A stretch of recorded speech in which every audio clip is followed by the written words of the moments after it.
ምንም ሽሽት የለም። አሁን ሽሽት የለም። አሁን ዘፍጥረት 1:26 እግዚአብሔርም አለ ይላል። አሉ ቢል ልክ ነህ። አሉ ቢል እግዚአብሔርም አሉ ሰውን በመልካችን እንደ ምሳሌያችን እንፍጠር ብትል ተናጋሪውም ብዙ ነው፣ መልኩም ብዙ ነው፣ ምሳሌውም ብዙ ነው፣ ፈጣሪውም ብዙ ነው። እዚህ ክፍል ላይ ግን ይቅርታ ስልክ ገብቶብኝ ነው።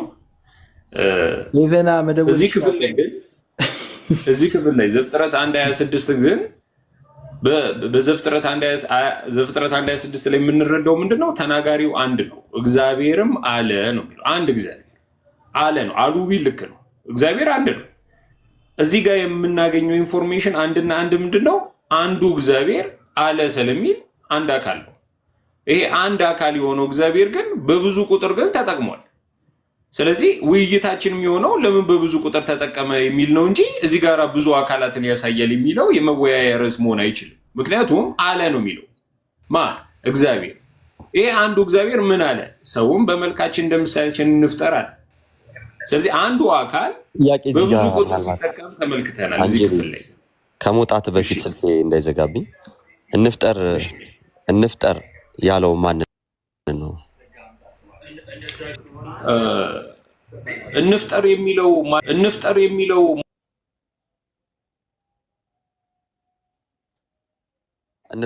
ማንን ነው? ኦኬ እዚህ ጋር እንፍጠር የሚለው ማንንም አይደለም። ማንንም አይልም። አዎ ማንንም አይደለም። እንፍጠርና ልፍጠር አንድ አይነት ናቸው። አዎ ጥሩ። በስላሴ አስተምሮ እግዚአብሔር በመፍጠር ስንት ነው? ችግር የለውም። እሱ አንድ ነው። አስተምሩ ላይ ነው። እንዴት እኮ እግዚአብሔርም ስለሚጀምር አንድነቱን አሳይቶ ስለሚጀምር ችግር የለውም። ስለሆነ የገባው እንፍጠር የሚለው ማንን ነው? ያስተምሩ አሁን ባሮክዬ እኮ እየተግባባ እንድንመጣ አድርገን እናስተምር። ያንተን እኮ እየመለስኩ ነው። ራሱ አንጅሎ አይ አሁንማ አይቻልም። አሁን ይሄ ብዙ አካላትን አያሳይም። ይሄ ለምን እንደማያሳይ ተብላል። አንተ ነው መመለስ ካለብህ በቀጥታ ወይ መልሰው አልመልስም ማለት መብት ነው። ቆይ አንድ እኮ ብዙ አካላት የሚያሳየን እኮ ይኸውልህ ባሮክዬ ብዙ ይሄ ክፍል ላይ ብዙ አካላትን የሚያሳየን እግዚአብሔር በመፍጠር ከአንድ በላይ ከሆነ ነው። ከአንድ በላይ ካልሆነ ግን ይሄ ክፍል ማንን ነው እንፍጠር የሚለው ማለት አትችልም። ቆይ እኮ እንፍጠር ሲል ምን እያለ ነው? እንፍጠር ሲል ብዝሃነት እንዳለ አያሳይም እኮ። ብዝሃነት ምን ካልሆነ ጠይቃለሁ። ቃሉ በጣም ይቅርታና ጠይቃለሁ እኮ ከአንድ በላይ ፈጣሪ ካለ ልክ ነህ። ካው እንፍጠር አንድ በላይ ፈጣሪ አለ ያለ ሰው የለም። ለምንድን ነው የምታጣመው? ጥያቄ በቀጥታ መልስ። ባሩኪ ራሱ እንፍጠር የሚለው ተረዳው ነው የተባለው። ባሮክ እና አንጀሎዬ ከይቅርታ ጋር መመለስ አልፈልግም ማለት መብት ነው። ይቅርታ እና እስካሁን ያው በትህትና እያዳመጥናል፣ ሰዓት ሰተን እያዳመጥን ነው። ምን አደረኩ? አዳም የጠየቀኝን ጥያቄ እኮ እየመለስኩ መልሶ በቃ እሺ እያዳመጥኩ ነው። ማንን ነው አለኝ። ማንንም አይደለም አልኩ። በቃ መልስ አይደለ እንዴ? ከዛ ምን አልኩት እኔ በስላሴ አስተምሮ እግዚአብሔር በመፍጠር ስንት ነው አልኩት። አንድ ነው ካለኝ በቃ የኔ መልስ ነው ማለት ነው። ማንንም አይደለም የሚለው ተመለሰ ማለት ነው። ገብቷል? አይ እግዚአብሔር በመፍጠር ከአንድ በላይ ነው ካለኝ ደግሞ እዚህ ክፍል ላይ ብዙ ፈጣሪዎች አሉ ማለት ነው። በቃ ምንድነው የሚያጨቃጭቅ? እዚህ ክፍል ላይ የአካል ብዝሃነትን አያሳይም ወይ? ጥያቄውን ለምን እነዚህ የአካል ብዝሃነት መፍጠር የሚችሉ ፈጣሪዎች አሉ ወይ? ብዙ የሆኑ ፈጣሪዎች አሉ። አንድ መለኮት አለ። ቆይ ይኸውልህ አንድ ጋር ሄዳል። አሁን እሱ አይደለም ጥያቄያችን እንፍጠር ሲል ምን እያለ ነው?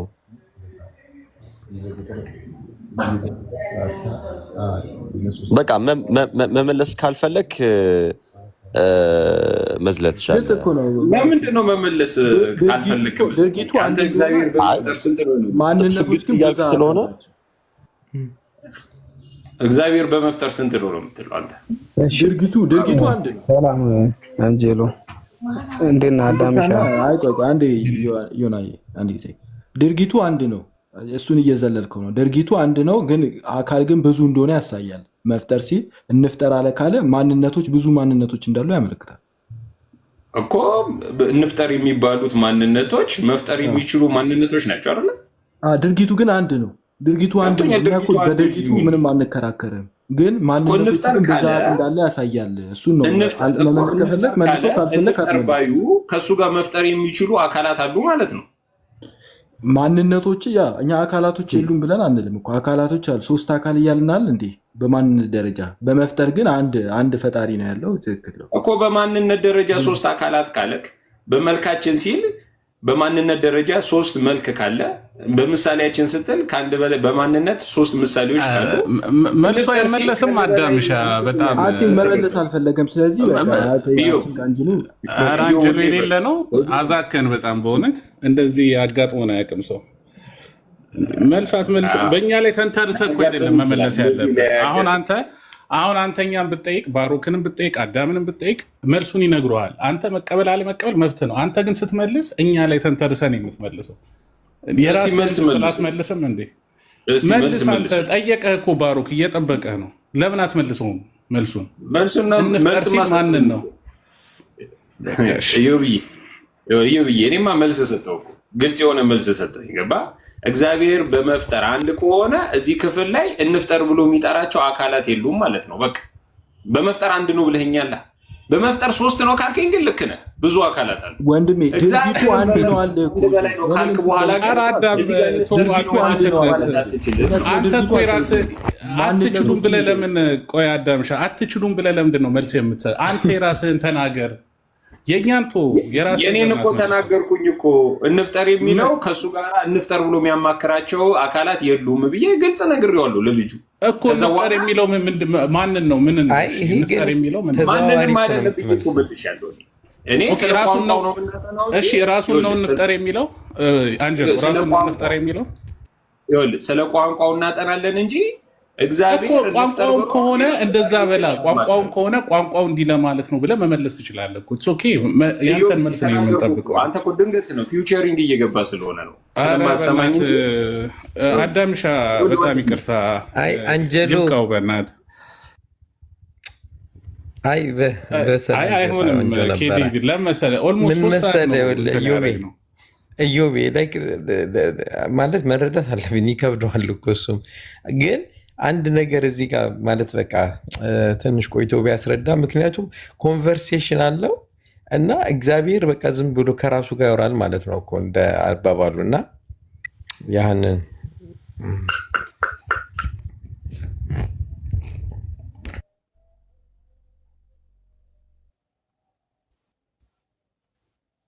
መምህር እንኳን ደህና መጡ። ይፍቱን ይባርኩን አባታችን። ባርክ ዚያልፍታ ሰላም አላችሁ?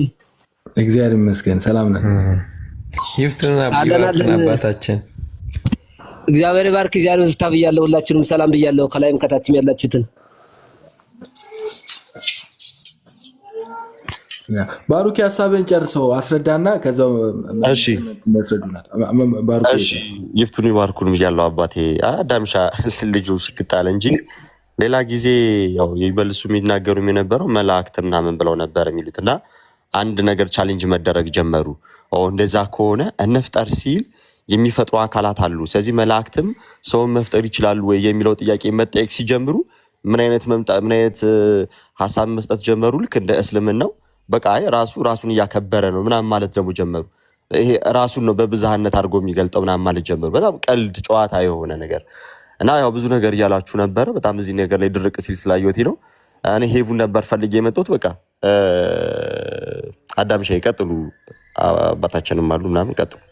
እሺ ባሩኪ በጣም ነው የምናመሰግነው። ዛሬ ነው እንደውም ቤቴ የመጣውና እንኳን ደህና መጣው ወንድም አለ እና እንኳን ደህና ቆያችሁ። አዳምሻ ይጨቃጨቃል።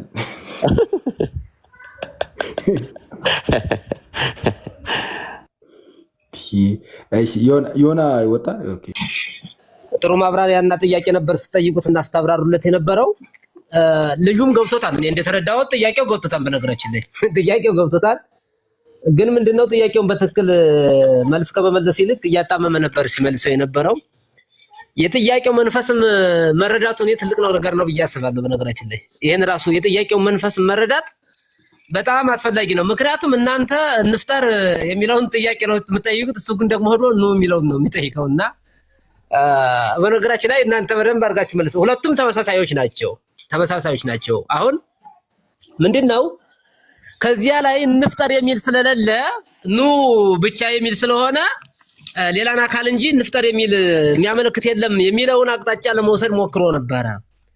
ግን ደግሞ እናንተ ዘፍጥረት 1:26 ላይ ያለውን በደንብ አድርጋችሁ አሳይታችኋል። በነገራችን ላይ አሁን እግዚአብሔር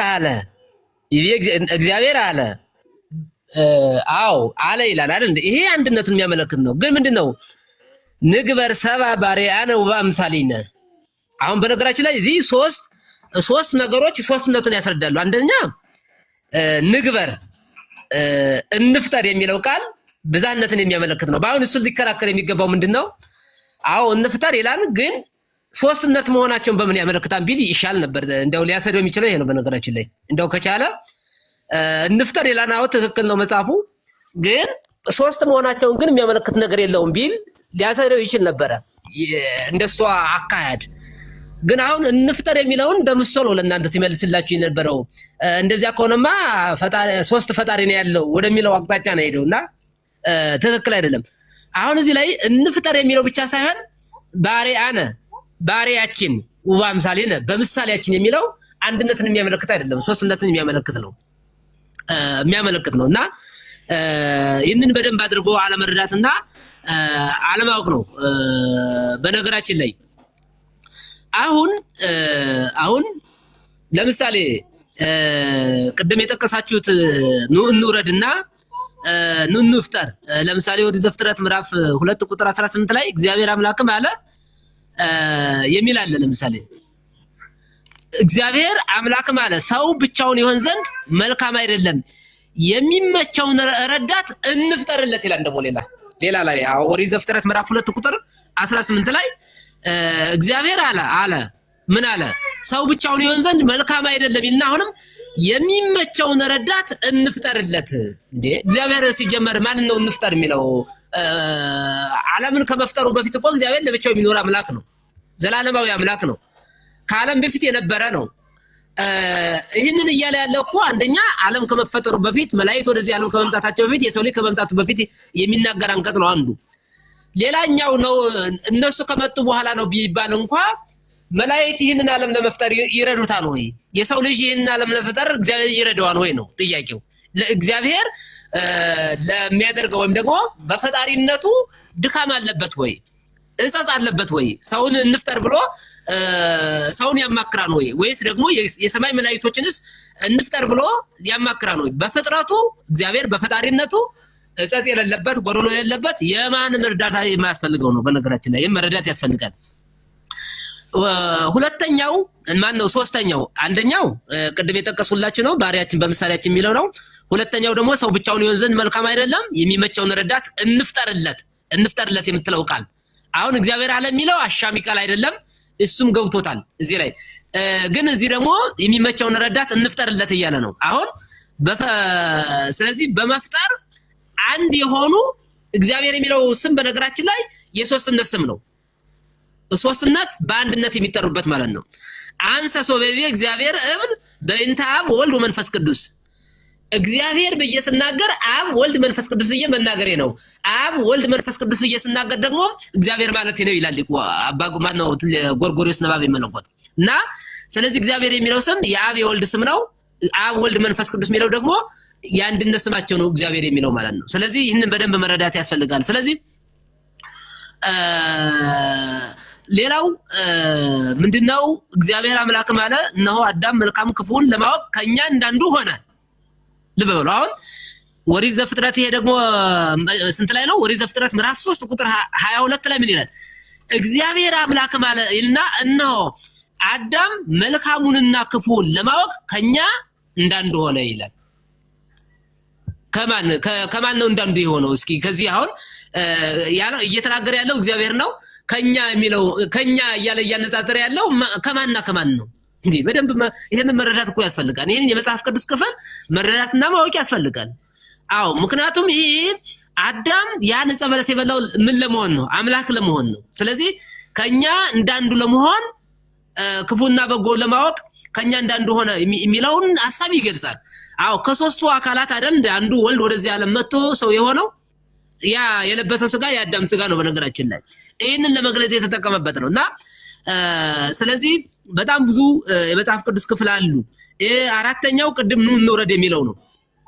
ኑ እንውረድ የሚለው እነዚህ ጥቅሶች እግዚአብሔር አለ እያለ ሶስትነቱን የሚያስረዱ ናቸው። ግን በአሃዝ ከተመለከት ነው በአሃዝ ለምሳሌ በቁጥር ሶስት መሆናቸው ለምሳሌ ኑ የሚባለው ወይም ደግሞ ንፍጠር የሚባለው ከአንድ በላይ ሊሆን ይችላል፣ ከሁለት በላይ ሊሆን ይችላል፣ ከሶስት በላይ ሊሆን ይችላል፣ ሁለት ሊሆኑ ይችላሉ፣ ሶስት ሊሆኑ ይችላሉ፣ አራት ሊሆኑ ይችላሉ፣ አምስት ሊሆኑ ይችላሉ።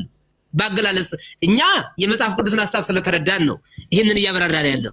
ግን ለምሳሌ 3 4 ቢሆኑስ ብሎ ለሚጠይቀን ሰው ይሄንን በደንብ አድርጎ ግልጽ አድርጎ ደግሞ የሚናገረው ኦሪት ዘፍጥረት ምዕራፍ 18 ነው።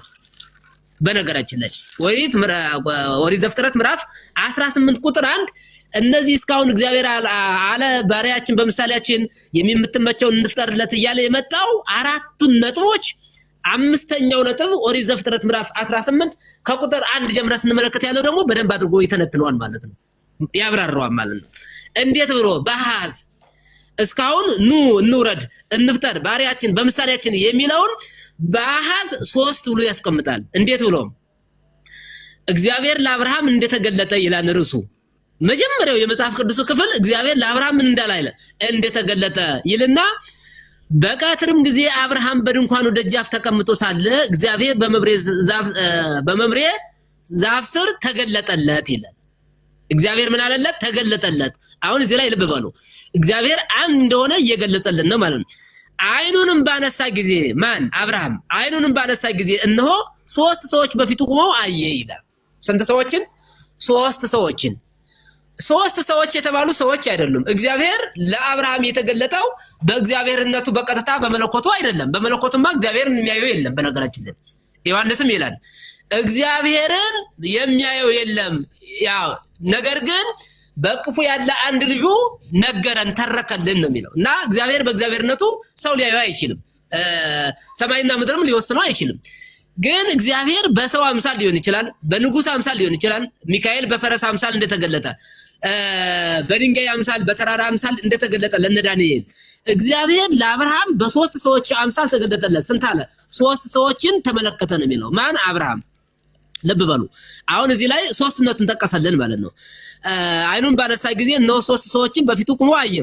ባያቸውም ጊዜ ሊቀበላቸው ከድንኳኑ ደጃፍ ተነስቶ ሮጠ፣ ወደ ምድርም ሰገደ፣ እንዲህም አለ አቤቱ በፊትህ ባለሟልነትን አግኝቼ እንደሆነ ባሪያን አትለፈው።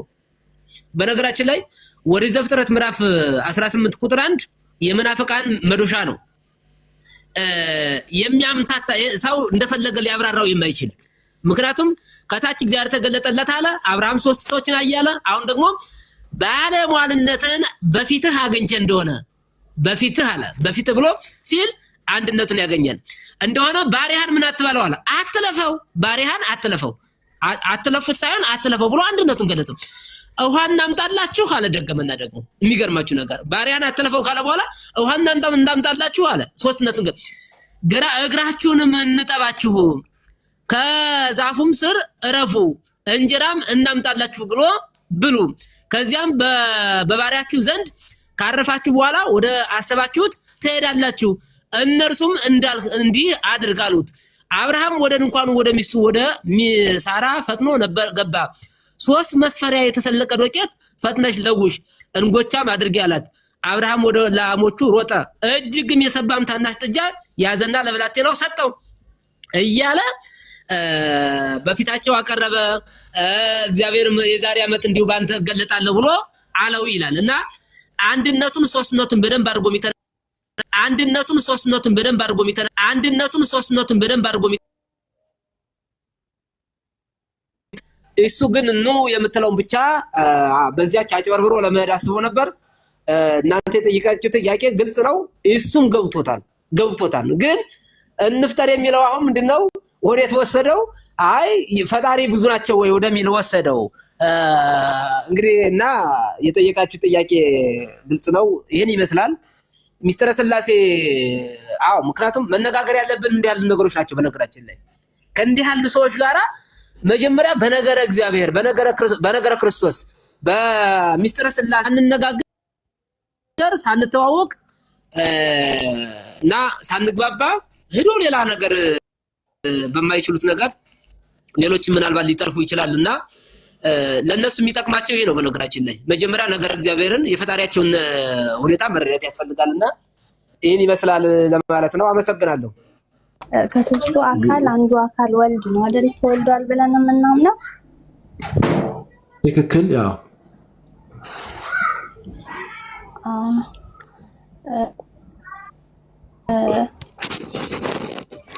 አብ ወልድ መንፈስ ቅዱስ ተወልዷል። አብ ወልድ መንፈስ ቅዱስ ተወልዷል ስላለን አመሰግናለሁ።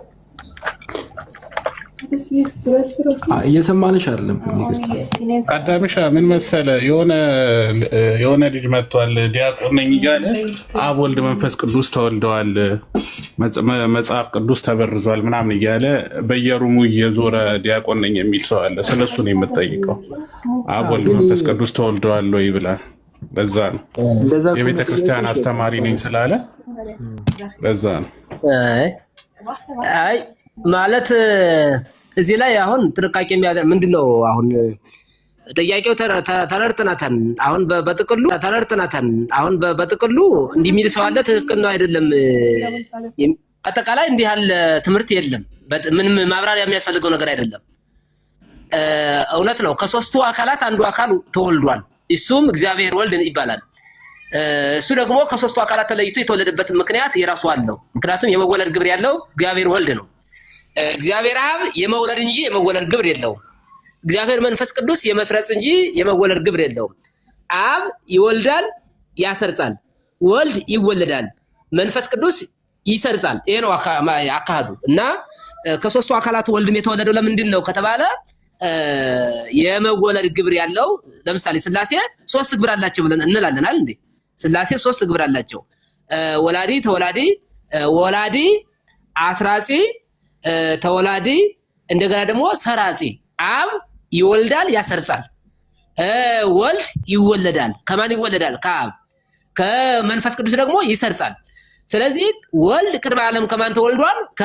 ከአብ ተወልዷል። ድህረ ዓለም ደግሞ ከእናታችን ከእመቤታችን ከቅድስት ድንግል ማርያም ተወልዷል ብለን የምናምነው ወይም ደግሞ የምንናገረው የምናስተምረው መጽሐፍ ቅዱስ የሚነግረን የሚተነትነው ይህን ነው። ሌላ ሀሳብ የለምና ባጭሩ ይህን ለመምሰል ነው፣ ይህን ለመመለስ ነው። ይቅርታ። አባታችን ትክክል። ይህ መልስም አያስፈልገውም። አንዳንዴ ጤነኛ ያልሆኑ ሰዎች የሚያነሱትን ጥያቄ ዝም ብለን ማለፍ ነው እንጂ እንደዚህ ማለት ምንም አይን ያወጣ ምንፍቅና ስለሆነ ዝም ብሎ ማለፍ ነው።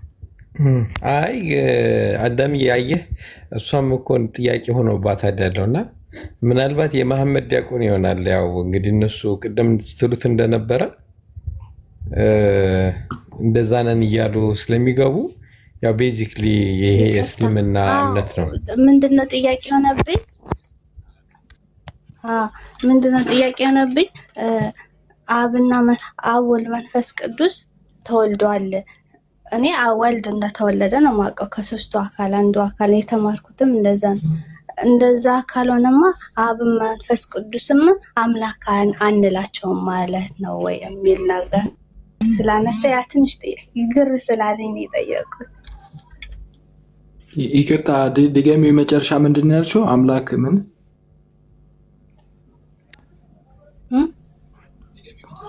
እንደዛ ከሆነ አምላክ እኔ ወልድ የተማርኩትም አሁን እናንተ አሉ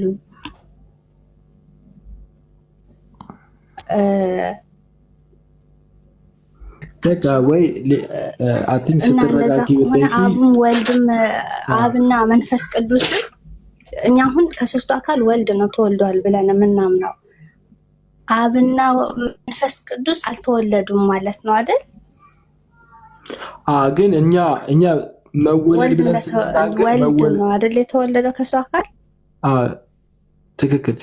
በቤተ ክርስቲያናችን መወለድ ብላ ስትናገር ልክ እንደ ሰው ያለ ፊዚካል የሆነ መወለድ እንደዛ አይነት መወለድ አይደለም እየተነገረ ያለው። ሁለት ደግሞ መቀዳደም ባለበት መወለድ አለም። ከዘላለሙ አብ እግዚአብሔር በሶስትነት በአካል ሶስትነት ነው ያለው ከዘላለሙ ማለት ነው። ከዘላለሙ የሆነ ሰዓት ላይ ሳይኖር ማለት ነው። የሆነ ሰዓት ላይ ተወልዶ የኖረ እንደዛ አይነት አይደለም። ከዘላለሙ አብ ወልድ መንፈስ ቅዱስ አሉ ከዘላለሙ። ከዛው ግን በሶስቱ አካላት መካከል ያለው ግንኙነት ወይም ሪሌሽን ስንናገር አብ ወላዲ፣ ወልድ ተወላዲ፣ መንፈስ ቅዱስ ሰራጺ ብለን በሶስቱ አካላት መካከል ያለውን ሪሌሽን እየተናገረን ነው እንጂ የሆነ ሰዓት ላይ ሳይኖር ከዛው የሆነ ሰዓት ላይ ከዛው የተገኘ እንደዛ አድርገን እንዳናስብ።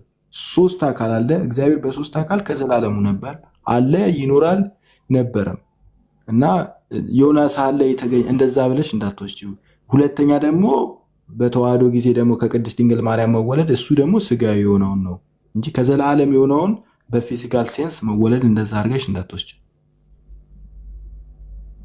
ይቅርታ መምህራችን እርስዎ ያስተካክሉት። ያው እኔ እንትን አልኩት። ትክክል ሀሳብ እኮ ነው። ትክክል ሀሳብ ነው። አሁን እና ምን ክሌተል ለታት ሁለት ልደታት እናምናለን ይላል። ሁለት ልደታት እናምናለን ይላል። የመጀመሪያው መወለድ የተወለደው መወለድ ነው። የመጀመሪያው መወለድም የታወቀው በሁለተኛው መወለድ ነው። ታላቁ ሊቅ ዮሐንስ አፈወርቅ ቀዳማዊ ልደት ታወቀ በዳህራዊ ልደት ይላል። የመጀመሪያው ልደት በኋለኛው ልደት ከመቤታችን በተወለደው ልደት ታወቀ ይላል።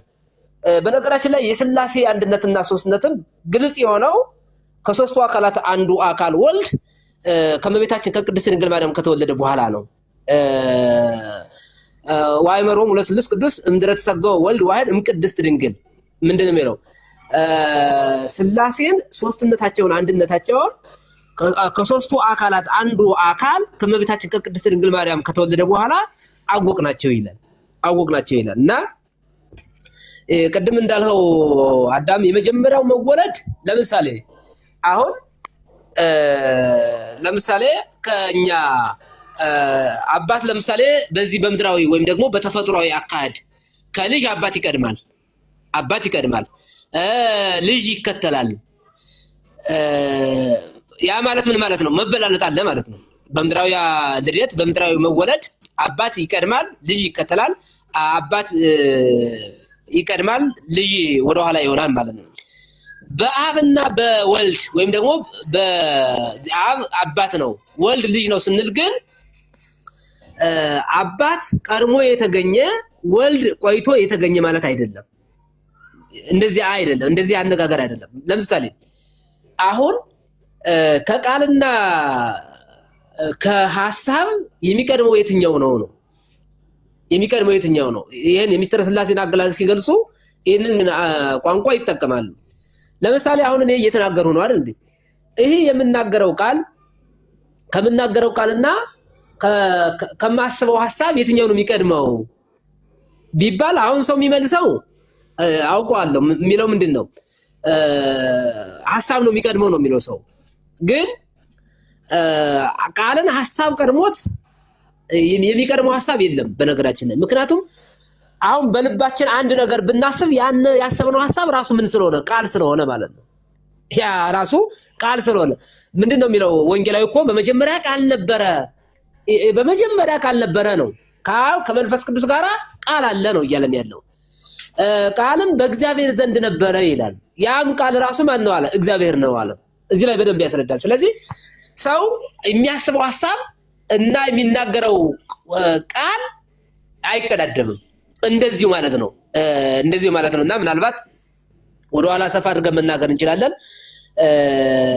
ስለዚህ አብ ከወልድ ቀድሞ የኖረበት ዘመን የለም።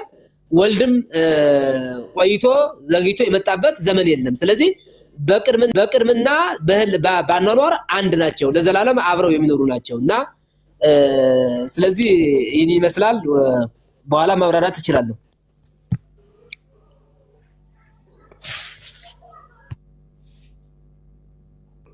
እሺ ሴንኩሪስ እንኳን ደህና መጣ ወንድም አለም።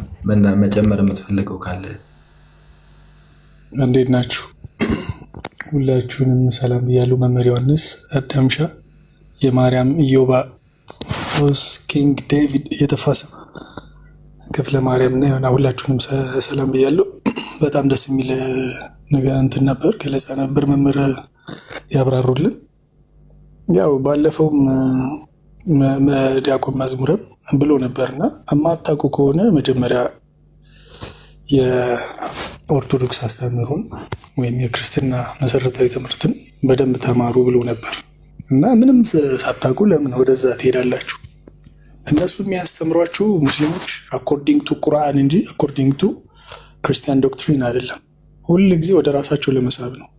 ብዙ ጊዜ ተናግሬያለሁ ይህንን ቃል ወደ ራሳቸው ለመሳብና ለማጣመም ነው። ያው ሲተረጉሙም በራሳቸው ነው። አንድ እንኳን ትርጓሜ በአባቶች ትርጓሜ አይተረጉሙ አንድ እና ብዙ ሰዎች እየተታለሉ ያሉት ከዚህ የተነሳ ነው። የጥንት አባቶች ምን ብለው አስተማሩ? ዘፍጥረትን ምን ብለው አስተማሩ የሚለው እንትን ይላሉና ከጥንት ጀምሮ እግዚአብሔር ያው በሶስት ሀገራት በመለኮት አንድ በአካል ሶስት እንደሆነ ይነገራል። ኦሪት ዘፍጥረት ምዕራፍ 1 ከቁጥር 3 ላይ የእግዚአብሔር መንፈስ በውሆች ላይ ሰፎ ነበር ይላል። ስለዚህ የእግዚአብሔር መንፈስ የተባለው እግዚአብሔር መንፈስ ቅዱስ ነው። እንደገና ደግሞ ለነቢያቶች በብዛት አብዛኛውን ነቢያት ኢሳያስም ሕዝቅያስም ኤርሚያስም የእግዚአብሔር ቃል ወደ እኔ እንዲህ ሲል መጣ ይላል እና የእግዚአብሔር ቃል የተባለው አካላዊ ቃል ኢየሱስ ክርስቶስ ነው። ይህንን ደግሞ አባቶች የተረጎሙት ቅዱስ ኤፍሬም የተረጎመው ቃለ አብ ሕያው ዘወረደ ውስተ ደብረ ሲና ወወሀበ ሕገ ለሙሴ ይላል። ለሙሴ ሕግን የሰጠው የአብ ቃል ራሱ ኢየሱስ ክርስቶስ ነው ብሎ ተርጉሞታል። ስለዚህ ሶስት አካላቶች እንዳሉ አንድ መለኮት እንዳለ ይናገራል። ኢቭን የዕብራይስጡና የሴሜቲክ ላንጉጆች ስለሆኑ ኤኻድ የሚለው የዕብራይስጥ ቃል ማለት በእኛ አሃዱ ማለት ነው፣ በአረብኛም አሃድ እንደማለት ነው እና ሴሜቲክ ላንጉጅ ስለሆኑ ተመሳሳይ ሚኒንግ አላቸው። ዘዳግም 6:4 ላይ እስራኤል ሆይ ስማ አምላካችን አንድ እግዚአብሔር ነው። ይሄ አንድ ነው። ነገር ግን በሶስት አካላቶች መገለጣቸውን ደግሞ መጽሐፍ ቅዱስ ይናገራል። እግዚአብሔር ቃል እያለ የእግዚአብሔር መንፈስ ቅዱስ የእግዚአብሔር መንፈስ ፈጠረኝ ይላል። ቅድምም መምህር እንዳብራሩት ወኮነ አዳም ከማዕዱ ምኔነ ይላል። ይሄ ለራሱ በጣም ትልቅ መልስ የሚያሰጣ እንትን ነው። ወኮነ አዳም ከማዕዱ ምኔነ ማለት ከእኛ እንዳንዱ ሆነ እንጂ እኛን ሆነ አይደለም። ከእኛ እንዳንዱ ሆነ ያ ማለት አካላዊ ኢየሱስ ክርስቶስ አካላዊ ቃል ኢየሱስ ክርስቶስ በኋለኛው ዘመን ሰው እንደሚሆንና ከዛ በኋላ ከቅድስት ድንግል ማርያም እንደሚወለድ አዳም ከሳተ በኋላ የተነገረ ትንቢት ነውና ከዚህ አንፃር በሶስት አካላት የተገለጡ ናቸው። የምናመልከው አንድ አምላክ ነው። ኤኻድ የሚለው የዕብራይስጡ ትርጉም ዘፍጥረት 2:24 ላይ እግዚአብሔርን አዳምና ሔዋንን ከፈጠራቸው በኋላ ሁለቱ አንድ ይሆናሉ፣ እግዚአብሔር አንድ ያደረገው ማንም ሊለየው አይችልም። አንድ የሚለው ቃል ኤኻድ ወይም አሃዱ የሚለው ሲሆን አንድነታቸውን ነው። እንዴት እንደሆኑ መጽሐፍ ቅዱስ ስለሚነግረን ማለት ነው። አንድ ስለሆነ ማለት ነው። እና የምናመልከው አንድ አምላክ ነው፣ ግን በሶስት አካላት የተገለጠ ነው። በዚህ እናምናለን። ክርስቶስም ዘዳግም 6:4 ላይ ያለውንም አስተምሯል። እስራኤል ሆይ ስማ ቃል በቃል አምላካችን አንድ እግዚአብሔር ነው የሚለውንስ አላነበባችሁምን ይላል። ስለዚህ አንድ አምላክ እያመለክን በሶስት አካላቶች የተገለጡ አንድ አምላክ ብለን ነው የምናምነው እንጂ ሶስት አምላክ አንልም። አካላቶችን እንጂ አምላኮችን አይደለም የጠራ ነው። ሶስት አካላት አሉ ብለን ነው የምንናገረው እንጂ አንድ አምላክ እንዳለ እናምናለን።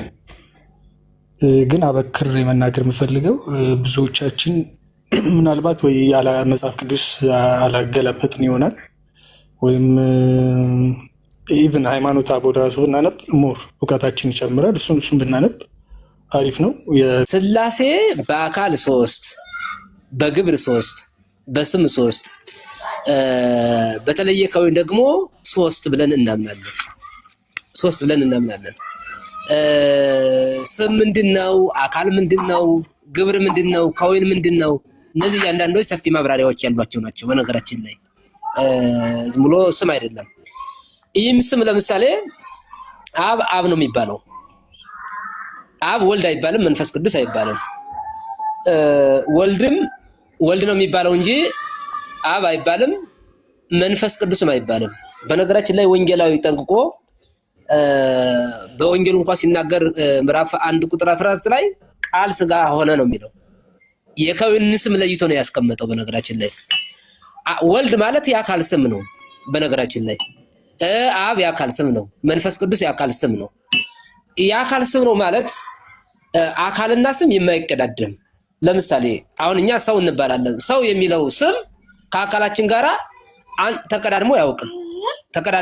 ምናልባት ቅድም ሰምተሽኝ ከሆነ ሐሳብና ቃል አይቀዳደሙም። እኛ ዝም ብለን በስጋዊ ዕውቀት ወይም ደግሞ ከላይ በምንገነዘበው ግንዛቤ ነው እንጂ ቃልና ሐሳብ አይቀዳደሙም። አካልና የአካል ስምም አይቀዳደሙም። ስለዚህ በስም ሶስት ናቸው። እነዚህ ሶስት ስሞችም የተለያዩ ናቸው። አብ የሚባለው አብ ነው። ወልድ መንፈስ ቅዱስ አይባልም። ወልድም አብ መንፈስ ቅዱስ አይባልም። የሚባለው ወልድ ነው። መንፈስ ቅዱስም መንፈስ ቅዱስ ነው እንጂ አብና ወልድ አይደለም። ለምሳሌ ምን ይላል? ወለለ አሐዱ እማካላት እይትወለጡ ምላውየው አብሄ ለከዊነ ወልድ ወመንፈስ ቅዱስ ወወልድሂ ለከዊነ አብ ወመንፈስ ቅዱስ ለከዊነ አብ ወወልድ። ምንድነው የሚለው? ከአካላት አንዱም ከባህሪያቸው አይለወጡም ይላል። አይለወጡም። አብን ለወልድ ለመንፈስ ቅዱስ ሰጥቶ መናገር አይቻልም። ወልድንም ለአብና ለመንፈስ ቅዱስ ሰጥቶ መናገር አይቻልም። መንፈስ ቅዱስንም ለአብና ለወልድ ሰጥቶ መናገር አይቻልም ይላል። አይቻልም ይልና አብ ወልድን መንፈስ ቅዱስን ለመሆን፣ ወልድም አብን መንፈስ ቅዱስን ለመሆን፣ መንፈስ ቅዱስም አብንና ወልድን ለመሆን አይለወጥም ይላል። ሃይማኖተ አበው ምዕራፍ 8 ቁጥር 9 ላይ የምናገኘው አካል ነው። ምክንያቱም የአካልን አለመለዋወጥ እንዳስቀመጠልን ሁሉ ስምም እንዲሁ ተፋልሶ ተዋልጦ የለበትም ይላል። አብሄ ውእቱ አብ ይኮነ ወልደ ወይ መንፈስ ቅዱሰ። ምንድነው? አብ የሚባለው አብ ነው አለ። ወልድ አይባልም፣ መንፈስ ቅዱስ አይባልም። ወወልድሂ ውእቱ ወልድ ይኮነ አበ ወይ መንፈስ ቅዱሰ ወመንፈስ ቅዱስ መንፈስ ቅዱሰ ውእቱ ይኮነ አበ ወይ ወልደ። ምክንያቱም ወልድም የሚባለው ወልድ ነው እንጂ አብና መንፈስ ቅዱስ አይባልም። መንፈስ ቅዱስ የሚባለው መንፈስ ቅዱስ ነው እንጂ አብና ወልድ አይባልም ይላል። ሃይማኖተ አበው ምዕራፍ አግናጢዮስ 11 ቁጥር 2 ላይ እናገኘዋለን። እና እነዚህ ያሉትን መጀመሪያ ቅደም ተከተላቸው ለይቶ ማወቅ ያስፈልጋል ነው። የአካላትን ልዩነት፣ የስምን ልዩነት ለይቶ ማወቅ ያስፈልጋል። እግዚአብሔር የሚለው ቃል ወደ ጥያቄ ስንመጣ እግዚአብሔር የሚለው ቋንቋው ግዕዝ ነው። በነገራችን ላይ በሶስት አይነት አተረጓጎም ይተረጎማል። ወይም ደግሞ በግዕዝ ቀጥታ ስናስቀምጠው እግዚአብሔር የሚለውን ወደ አማርኛ በተለምዶ ወስደን ወደ ግዕዝ ስናስቀምጠው ገባሬ ኩሉ ካህሌ ኩሉ ማለት ነው። ገባሬ ኩሉ ማለት ሁሉን የፈጠረ ማለት ነው። ካህሌ ኩሉ ማለት ሁሉን የቻለ ተብሎ ይተረጉማል ወደ ግዕዝ ቋንቋ ስንወስደው ማለት ነው። አሁን አብ መንፈስ ቅዱስ የሶስትነት ስማቸው ነው ካል ሥላሴ በአካል በስም በግብር ስንት ናቸው አለ? ሶስት ናቸው ብለናል። እንደገና ደግሞ በፈጣሪነት፣ በአምላክነት፣ በንጉስነት፣ በዘላለማዊነት ይህን ዓለም ካለመኖር ወደ መኖር አምጥቶ በመፍጠርነት አንድነት አላቸው ማለት ነው። እግዚአብሔር የሚለው ምንድነው ነው? የፈጣሪነት የግብር ስም ነው ማለት ነው። የግብር ስሙ ነው። ይሄ የግብር ስም ደግሞ በፈጣሪነት ደግሞ ሥላሴ ስንት ናቸው? አንድ ናቸው ነው። ስለዚህ አብ ወልድ መንፈስ ቅዱስ በግብር ስማቸው የሚጠሩበት ነው። በፈጣሪ ስምነታቸው የሚጠሩበት ነው ይላል። እንዲህ ይላል። ምን ይላል? ባስልዮስ ዘአንጾኪያ ምዕራፍ ባስልዮስ አስቀምጧል። ጎርጎርዮስም ያለ ይመስለኛል። ምን ይላል? አንሰ ሶበቤ እግዚአብሔር እብል በእንተ አብ ወወልድ ወመንፈስ ቅዱስ እስመ አሐዱ ውእቱ መለኮተ ሥላሴ ወሰለስቲሆሙ አሐዱ እሙንቱ በመለኮት ወእሙንቱ እብል ከመ እሙንቱ መለኮት ወህላዌ ወለለ አሐዱ እምአካላተ ሥላሴ ያበጽ ፍጹመ መለኮት ምስለ ዚአሁ አካል ወስም ይላል። አማርኛውን አዳምጪኝ። እኔ እግዚአብሔር ባሉ ጊዜ ይላል። እኔ እግዚአብሔር እንዲህ አለ ብዬ ስናገር አለ ስለ አብ ስለ ወልድ ስለ መንፈስ ቅዱስ መናገሬ ነው። ስለ አብና ስለ ወልድ ስለ መንፈስ ቅዱስ ስናገር ደግሞ ስለ እግዚአብሔር መናገሬ ነው ይላል። አሁን ምክንያቱም እግዚአብሔር የሚለውን ከአብ ከወልድ ከመንፈስ ቅዱስ ነጥለን መናገር አንችልም። አብ ወልድ መንፈስ ቅዱስ የሚለውንም ከእግዚአብሔር ለይተን መናገር አንችልም። ምክንያቱም እግዚአብሔር የሚለው የአብ የወልድ የመንፈስ ቅዱስ የፈጠሩበት ግብራቸው ነው። እግዚአብሔር ማለት ምን ማለት ነው? ዓለምን የፈጠረ አሃዚ ዓለምን በመሃል እጁ ያዘ ማለት ነው። ዓለም ማለት ደግሞ ሰማዩም ምድሩም የሚታየውም የማይታየውም ግዙፉም ረቂቁም የሚዳስሰውም የማይዳስሰውም ነው ይልና ስለ አብ ስለ ወልድ ስለ መንፈስ ቅዱስ እናገራለንና የሶስቱ መለኮት አንድ ነውና ይላል። ልብ በይ፣ የሶስቱ መለኮት አንድ ነውና ሶስቱም በመለኮት አንድ ናቸው። እኒ መለኮትና ህልውና እንዲባል ማን ነው ይቅርታ እንዲባሉ በእውነት እናገራለሁ። ልዩ ሶስትነት ካላቸው አካላትም በእውነትና ልዩ ሶስትነት ካላቸውም አንዱ ከገንዘብ አካልና ከገንዘብ ስም ጋራ ፍጹም መለኮትን ገንዘብ ያደርግ። በነገራችን ላይ እዚህ ላይ የምታስተውል ሶስትም አንድም ናቸው ብለን ስንናገር አንድም ሶስትም ናቸው ብለን ስንናገር ልዩ ሶስትነት ልዩ አንድነት ነው እንጂ 1 2 3 ብለን እንደ ቁጥር አቆጣጠር የምንቆጥረው ቁጥር አይደለም። የአባሪያቆስን በቅዳሴው ላይ ያስቀምጧል። ልዩ ሶስትነት ነው። ልዩ ሶስትነት ማለት ምን ማለት ነው? ልዩ አንድነት ማለት ምን ማለት? ልዩ ሶስትነት ማለት አንድነት ያለበት ሶስትነት ማለት ነው። ልዩ አንድነት ስንል ደግሞ ሶስትነት ያለበት አንድነት ማለታችን ነው። እንዲህ ያሉትን ቋንቋዎች በደንብ ለይቶ ማወቅ ያስፈልጋልና ስለዚህ ወደ ጥሬ ሐሳብ ወይም ደግሞ ወደ ጥሬ ትርጉሙ ስመጣ እግዚአብሔር ማለት እግዚ ማለት ጌታ ማለት ነው። በነገራችን ላይ የሁለት ቃላት ጥምረትን ማድረግ እንችላለን፣ የሶስት ቃላት ጥምረትን ማድረግ እንችላለን። የሁለት ቃላት ጥምረት ስናደርግ እግዚአብሔር አይደል የሚለው? እግዚ ማለት ጌታ ማለት ነው። ብሔር ማለት ደግሞ ዓለም ማለት ነው። በአንድ ላይ በጥቅል ሲተረጎም ምን ማለት ነው? የዓለም ጌታ ማለት ነው። የዓለም ጌታ ተብሎ ይተረጎማል። በሌላ አነጋገር እግዚ ማለት ወልድ ነው። አብ ማለት አብ ነው። ሄር ማለት ሰዋሰዋዊ ትርጉሙ ሸር ማለት ነው። መንፈስ ቅዱስ ማለት ነው። ስለዚህ የሶስቱም ስም አለበት ማለት ነውና ስለዚህ ምናልባት ስለዚህ እግዚአብሔር እንዲህ ያደረገ ካል እግዚአብሔር እንዲህ ያደረገ የምንለው ማን ነው? እግዚአብሔር እንዲህ ያደረገ ያልነውን አብና መንፈስ ቅዱስን ነው። ምክንያቱም አብ ወልድ መንፈስ ቅዱስ በፈጣሪነታቸው በመለኮትነታቸው በአገዛዛቸው አንድ ስለሆኑ እግዚአብሔር አንድ እንዲህ ያለ ስንል እግዚአብሔርን ወይ ለአብ ብቻ ሰጠን ወይ ለወልድ ብቻ ሰጠን ወይ ለመንፈስ ቅዱስ ብቻ ሰጠን ምን አንናገርም። ለምሳሌ አንድ ነገር ልንገርሽ።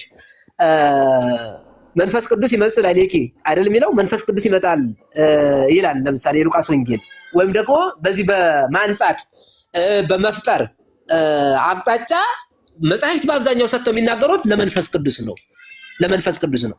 ለመንፈስ ቅዱስ ሰጥተውት ይናገራሉ። ምንድነው የሚለው? የብሉይ መጽሐፍ እግዚአብሔር አብን ያነሳል። የሐዲስ ኪዳን መጽሐፍት ደግሞ ወልድን ያነሳሉ። የሊቃውንት መጽሐፍት ደግሞ መንፈስ ቅዱስን ያነሳሉ። እንዲህ ማለት ግን ስለ አብ የተናገረው አብን ብቻ ለይቶ መናገር ማለት አይደለም። ምክንያቱም በፍቃድ አንድ ስለሆኑ ነው። ለምሳሌ ራሱ ክርስቶስ እኮ ምን ይላል? በአንድ መጽሐፍ እግዚአብሔር አነሳኝ ይላል። አስነሳኝ ይላል። እግዚአብሔር አስነሳኝ ሲል እግዚአብሔር አብን ነው። በሌላ መልኩ ደግሞ እግዚአብሔር መንፈስ ቅዱስ አስነሳኝ ይላል። በሌላ በኩል ደግሞ ራሴ ተነሳው ይላል። ወተንሳይኩ በስልጣነ ባሕቲየ በራሴ ስልጣን ተነሳው ይላል። እነዚህ ቋንቋዎች ለምሳሌ እንዲህ ያሉትን የመጽሐፍ ቅዱስ ቋንቋዎች ለእያንዳንዳቸው ለይተን ከተናገር የመጽሐፉን ሐሳብ አልተረዳነውም ማለት ነው፣ አልተገነዘብነውም ማለት ነው። ምክንያቱም በፍቃድ ባፈጣጠር አንድ ስለሆኑ እስመ በፈቃድ አሁን ቅድም ወንድሜ የጠቀሰው ይመስለኛል የማክሰኞ ውዳሴ ማርያም እስመ በፈቃዱ ወስምረታው ወመንፈስ ቅዱስ መጽአ አዳነነ። ከሶስቱ አካላት ያንዱ ወልድ ወደዚህ ዓለም መጥቶ ከመቤታችን መወለድ እንኳን የተወለደው በተለየ አካሉ ነው። ግን በወልድ ፍቃድ ብቻ አይደለም የተወለደው፣ በአብም በመንፈስ ቅዱስም ፍቃድ ነው። ምክንያቱም በራሱ ፍቃድ፣ በአባቱ ፍቃድ፣ በመንፈስ ቅዱስ ፍቃድ ወደዚህ ዓለም መጥቶ አዳነን ይላልና ስለዚህ እግዚአብሔር የሚለው ሐሳብ እግዚአብሔር ስንል እግዚአብሔር እንዲህ አለ ስንል አብ ወልድ መንፈስ ቅዱስን ለይተን ሌላ እግዚአብሔር እያልና አይደለም ነው። እግዚአብሔር ማለት ስለ እግዚአብሔር ስንናገር ስለ አብ ስለ ወልድ እየተናገርን ነው። ስለ አብ ስለ ወልድ ምክንያቱም እግዚአብሔር አብ፣ እግዚአብሔር ወልድ፣ እግዚአብሔር መንፈስ ቅዱስ እንላለን። እግዚአብሔር አብ ብሩክ እግዚአብሔር አብ አይደል ምንለው ወብሩክ ወልድ ዋሕድ እግዚእነ ኢየሱስ ክርስቶስ ዘተወልደ ማርያም ቅድስት ድንግል ወብሩክ መንፈስ ቅዱስ እያልን ነው። ለምሳሌ አብን እግዚአብሔር እንለዋለን፣ ወልድን እግዚአብሔር እንለዋለን፣ መንፈስ ቅዱስን እግዚአብሔር እንለዋለን። ግን ሶስት እግዚአብሔር እያልን ግን አይደለም ነው። ምናልባት ግልጽ ከሆነልሽ ይሄን ይመስላል ነው። ጥያቄው ይመለሳል አልተመለሰም እንጃ ላንቺ። እሺ ኔትወርክ አስወጥቶኝ ነው እየሰማው ነበር። መልካም የኔ ጥያቄ ምንድነው አሁን ካብራሩት ላይም ጥያቄ አለኝ። ምክንያቱም እኔ ያው በስላሴ ስለማላምን ማለት ነውና አሁን ሲያብራሩ ጥያቄ ሆነብኝም ነገር ብቻ ነው የምጠይቀውና ወይንም መጀመሪያ ልጠይቅ ጀመርኩትም ማለት ነው። እግዚአብሔር ስንል ለአንዱ ብቻ አይደለም የምንሰጠው። ስለ እግዚአብሔር ስንናገር ስለ አብ ወልድ መንፈስ ቅዱስ ነው። እግዚአብሔር እንዲያደረገ ከተባለ አብ ወልድ መንፈስ ቅዱስ እንዲያደረገ ማለት ነው ምለውን ነገር አስረግጠው ነግረውኛልና አሁን ሁለት ጥያቄ ነው የምጠይቀው። አንደኛው ጥያቄ አንዴ በጣም ጥሩ እንዲህ ግልጽ ነው መምጣቱም ጥሩ ስለሆነ ለምሳሌ አንቺ የምን አማኝ ነሽ? ግልጽ ይሆን እንድንጠያይቅ። ያው እኔ አንድ አካል ነው ማምነው፣ እግዚአብሔር መንፈስ ነው ብዬ ነው ማምነው እና አንድ እግዚአብሔር ብቻ ነው ብዬ ነው ማምነው። ስለዚህ ሶስት አካላት የሉም ብለሽ ነው የምታምኚው? አዎ እኔ ሶስት አካል አላምንም። በጣም እሺ መጽሐፍ ቅዱስ ይዘሻል? መጽሐፍ ቅዱስ አልያዝኩም። ጥያቄ ልጠይቅ ስለሆነ የገባሁት ስራ ላይ ስለሆነ አይደለም። ግልጽ ነው። እንዴት መሰለህ አዳም፣ አሁን እንዲህ ያሉ ጥያቄዎች ሲመጡ እዚያው በምታምነው ነገር መመለስ አስፈላጊ ነው ብዬ አስባለሁ። ያውልሽ ለምሳሌ መጽሐፍ ቅዱስ አላሽ እናንተ ነው ጥያቄ የፈለኩት እንጂ እኔ ማማምነው እኮ አለ አባታችን። እኔ የፈለኩት እናንተ የምታብራሩበት መንገድ ያንን ከመጽሐፍ ቅዱስ አንፃር ነው የምጠይቀውና ያንን ሲያብራሩልኝ ገብቶኛል። ከገባኝ ከተቀበልኩኝ ይቀበላለሁ፣ ካልተቀበልኩም እሺ። እንደዚህ እናድርገው። ጥያቄሽን አስቀምጪውና ማለት እንትን እንዳታያቸው ጥያቄሽን አስቀምጪው የፈለግሽውን ጥያቄ ማለት ነው። ከዛ እሳቸው ደግሞ በቃ ሆስፒታል ከተቀበልሽ ተቀበዩ፣ ካልተቀበልሽው ጥያቄሽን ግልጽ አድርገሽ አስቀምጪው። እሺ አዳም፣ ያው ጥያቄውን ማስቀምጠው ጥያቄው ምንድነው የማስቀምጠው? አሁን ካስረዱኝ ላይ እግዚአብሔር የሚለው የሶስቱ ስማቸው ነውና እግዚአብሔር የሚለው ለአንዱ አካል ነጥለን አንሰጠውም የሚለውን ሐሳብ ሲያስቀምጡ አንድ ጥያቄ ተነሳብኝ። ነገር ምንድነው ኢየሱስ የእግዚአብሔር ልጅ ነው ብለን እናምናለን። ኢየሱስ የእግዚአብሔር ልጅ ነው ብለን ስናምን ኢየሱስ የአብ ወልድ መንፈስ ቅዱስ ልጅ ነው ብለን ነው የምናምነው። አንድ ይሄንን።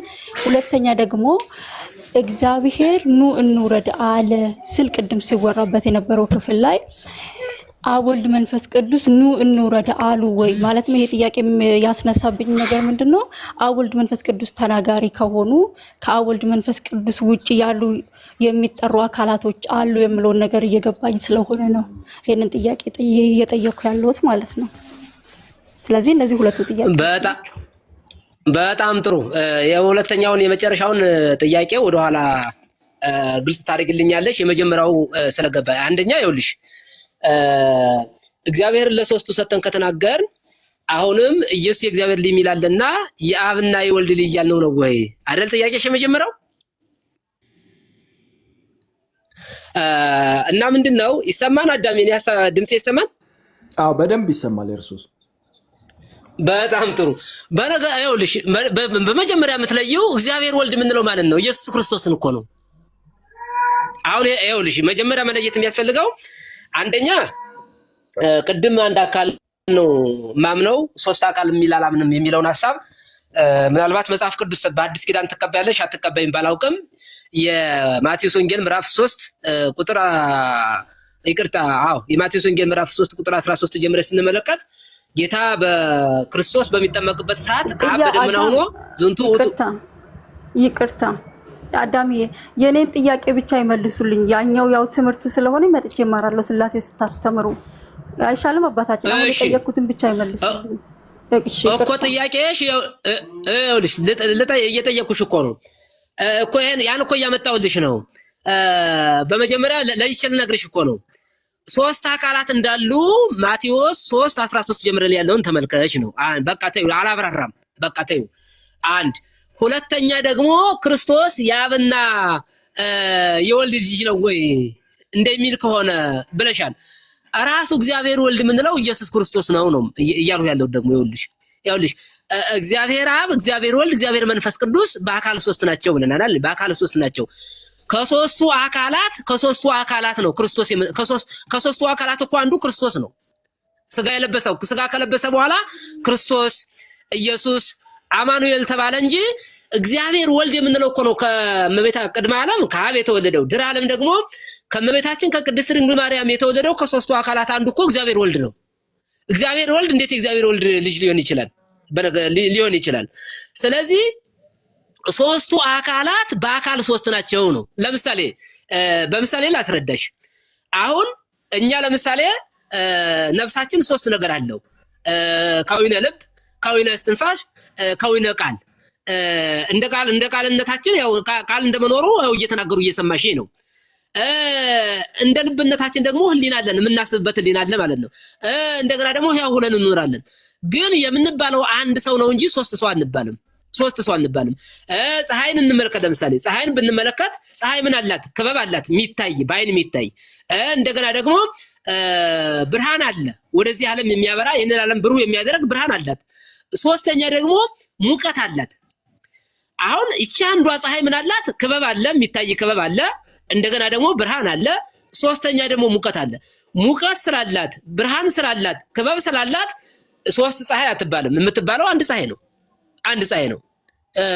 በአጭር ቋንቋ በምሳሌ አሁንም ለምሳሌ እኛ ልግለጽልሽ። አሁን እኛ ለምሳሌ ነፍስ አለን፣ ስጋ አለን። እንደው በቀላሉ በሁለቱ ልክፈለውና ስጋ አለን፣ ነፍስ አለን። አንቺ አሁን ስጋ አለሽ፣ ነፍስ አለሽ። ግን የምትባየው አንድ ሰው ነው እንጂ ሁለት ሰው አትባይም። እግዚአብሔርም በአካል ሶስት ብንል በፈጣሪነት አንድ አምላክ ነው እንጂ ብንለው ሶስት አንልም። ስለዚህ እግዚአብሔር የእግዚአብሔር ልጅ ይባላልና የእግዚአብሔር አብና የእግዚአብሔር ወልድ ልጅ ነው ወይ ላልሽኝ፣ አይደለም። የእግዚአብሔር ልጅ ነው የምንለው እግዚአብሔር ኢየሱስ ክርስቶስን እግዚአብሔር ወልድን የእግዚአብሔር ልጅ ነው እንለዋለን። ለምክንያቱም ቅድመ ዓለም ከአብ ተወልዷን ብለን ስለምናምን፣ ቅድም እኮ ነግሬያለሁ። እግዚአብሔርን ያየው የለም፣ ነገር ግን አንደኛ ልጁ ወደዚህ ዓለም መጥቶ ነገረን ይላል። ስለዚህ ቅድመ ዓለም ከአብ ተወልዷን ብለን እናምናለን ማለት ነው። ትክክል ነው። የእግዚአብሔር አብ ልጅ ነው። የእግዚአብሔር አብ ልጅ ነው ስንል ደግሞ እንደዚህ ዓለም መወለድ እንደዚህ ዓለም ስርዓት አይደለም ነው፣ አይቀዳደምም ብዬ ቅድም ምናልባት ሰምተሽኝ ከሆነ በቃልና በልብ መስዬ ተናግሬያለሁ። ስለዚህ እግዚአብሔር ወልድ በአካል ራሱን ሙሉ አካል ፍጹም አካል ያለው ነው። እግዚአብሔር ወልድም እንደዚያው፣ እግዚአብሔር መንፈስ ቅዱስም እንደዚያው በባህሪ በአገዛዝ በመፍጠር ግን አንድ ናቸው የሚል ሐሳብ ነው መልስልሽ። ምናልባት የሁለተኛው ጥያቄ በደንብ ስላልሰማሁት አዳም ሰምታችሁ ከሆነ እናንተ መልሱላት። ሳራዬ ምን ቃል ተሰማልና አባታችን እንትንን ለማለት በባህሪ አንድ ናቸው ብለን ስለምናምን ይገባሽ። አንድ ባህሪ ስላለ ሶስት ግብር የለም። ግብር የባህሪ ነው እና ሶስት ግብር ሊኖር አይችልም። አንድ ባህሪ ስላለ አንድ ባህሪ አንድ ግብር ነው የሚኖረው እና ምን ትያለሽ? ሁለት ደግሞ እግዚአብሔር ልጅ የሚለው ደግሞ የእግዚአብሔር ልጅ የሚለው እግዚአብሔር የሚለው ቃል እግዚአብሔር ለምሳሌ አብን እግዚአብሔር ብለን እንጠራለን፣ ወልድን እግዚአብሔር ብለን እንጠራለን፣ መንፈስ ቅዱስን እግዚአብሔር ብለን እንጠራለን። በምንነት ማንነት ይጠራል፣ በምንነት ማለት ነው። እና እግዚአብሔር የሚለው ለምሳሌ ምንነትን የሚናገር ነው። ለምሳሌ እንትንን ማለት ነው መለኮትን አብ መለኮት ነው፣ ወልድ መለኮት ነው፣ መንፈስ ቅዱስ መለኮት ነው ብለን እንናገራለን። በምንነት ማንነትን ጠራና እሺ ይቀጥሉ አዳም። አይ እኔ ለመቀጠል ፈልጌ ሳይሆን እንደውም ምናልባት ለመቀጠል ፈልጌ ሳይሆን ሐሳቡን ወደ እናንተ አሸጋግሬያለሁ። ግን ያው እሷ ከእናንተ ብቻ ላዳምጥ ስላለች ነው እንጂ አሁን ለምሳሌ ክርስቶስ የእግዚአብሔር ልጅ መሆኑን ታምናለች። በዚህ ምንም ጥርጥር የለም፣ ከሐሳቧ ስለተረዳው ማለት ነው።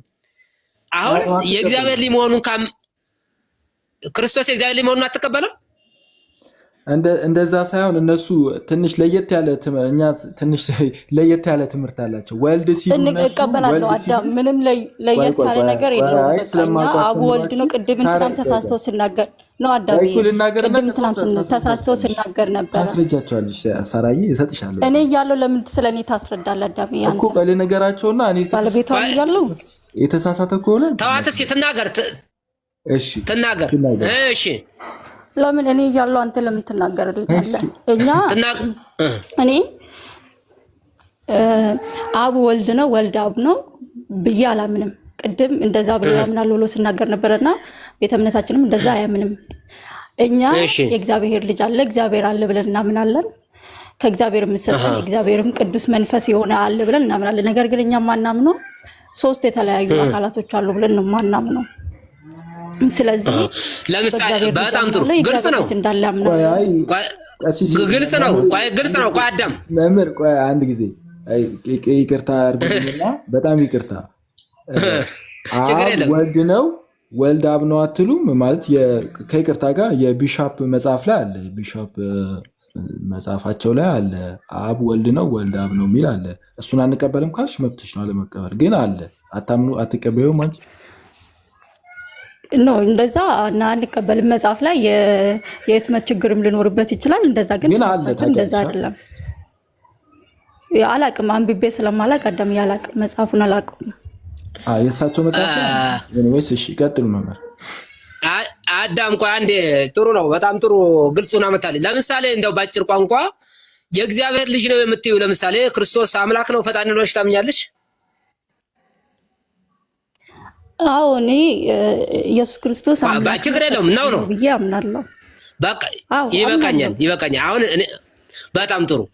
አሁን ባጭር ቋንቋ ስለሆነ እኔ የፈለኩት ይኸውልሽ፣ አሁን እግዚአብሔር አለ የእግዚአብሔር ልጅ አለ። አሁን የእግዚአብሔር ልጅ የሚባለው ክርስቶስ ነው። ክርስቶስ ፈጣሪ እንደሆነ አሁን ገልጸሽልኛል። ሌላ ደግሞ መንፈስ እንዳለ ቅድም ገልጸሽልኛል። ታዲያ እነዚህ ሶስት አካላት አልሆኑም?